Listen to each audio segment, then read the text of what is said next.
Happy birthday, my best friend! Huwag ka lang puro aral, ah. Manap ka naman ng boyfriend. Ano bang boyfriend na yan? Wala kang pakisama ngayon, eh. By the way, bes, thank you, ah. Alam mo, ikaw lang nakalala ng birthday ko. Wala kang binigay na ganito. Hindi ko maalala na birthday ko pala. Ano ka ba? Okay lang. Basta alam mo, kung may mabibigat ka na nararamdaman, may problema ka, tumingin ka lang dyan sa rerong yan. Babalik ka sa nakaraan.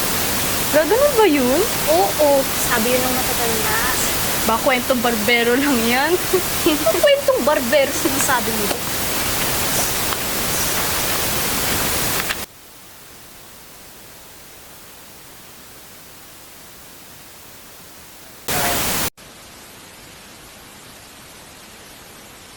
Oh, ba't parang kinikilig ka dyan? Siguro ano na? Oo, Des. May boyfriend na ako. Ano talaga? Oo. Kailan pa? Di mo sinasabi sa akin? Matagal na. Ngayon ko lang sinabi sa'yo, no? Talaga?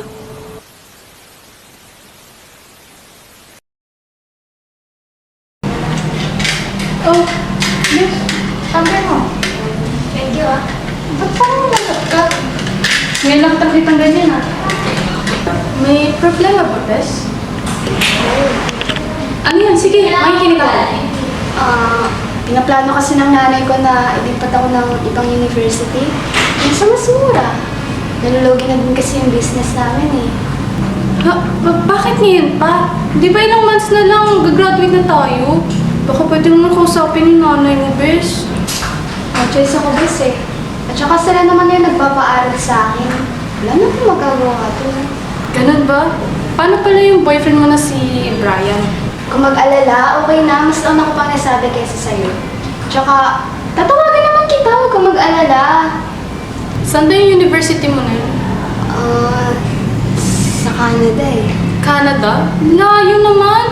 Huwag kang mag-alala. Tatawag naman ako sa'yo, OA mo. Promise yan ah. Promise. Promise.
alam kung bakit. Pero ang sigurado ako, na in love ako sa'yo noong una kitang makita. Ang manhid mo naman, bakit hanggang ngayon hindi mo pa rin nakikita? Hindi ko nga rin alam kung bakit biglang nawalang pagkababae ko. Noong una kitang makita, siguro nabighani ako sa ganda mo, sa kabaitan mo, sa palaging pag-aalala at pag-alaga sa akin. Pero ang alam ko, gusto kita Lian. Kaso hindi pwede kasi may boyfriend ka na.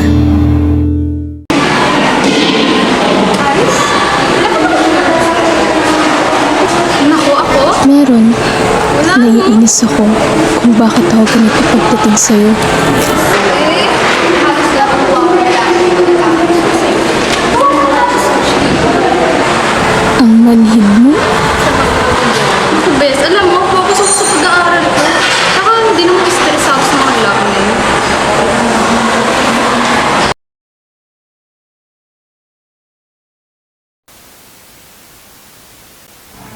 Oh, ba't parang kinikilig ka dyan? Siguro ano Oo, na? bes, may boyfriend na ako. Talaga? Ano? Oo. Kailan? Matagal na, ngayon ko lang sinabi sa'yo, no? Talaga? Grabe. Hindi ako makapaniwala na huli na pala ako. Pipilitin ko maging masaya para sa'yo.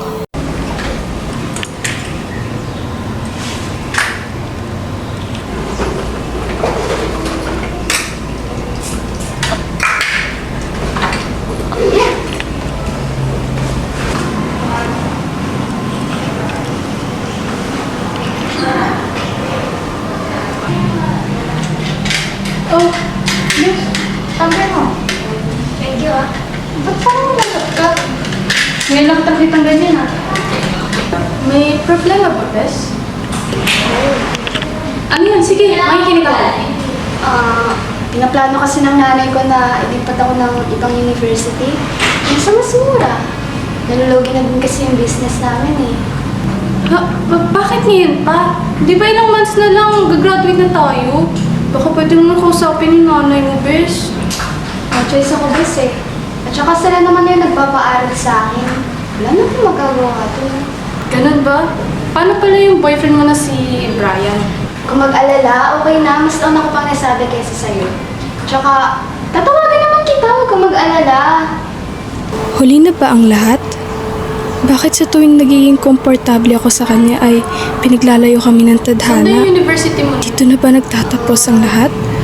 Magpaparaya na ba ako? Canada? Layo naman. Huwag ka mag-alala. Tatawag naman ako sa'yo, OA mo. Promise yan ah. Promise.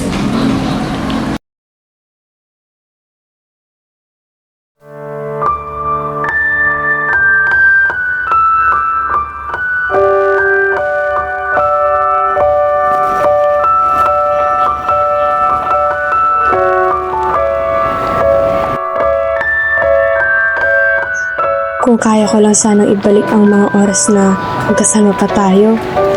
Sana noon pa lang nasabi ko ng lahat ng laman ng puso ko. Sana noon pa lang naging tayo na. Pero hindi lahat ng sandali ay kayang balikan.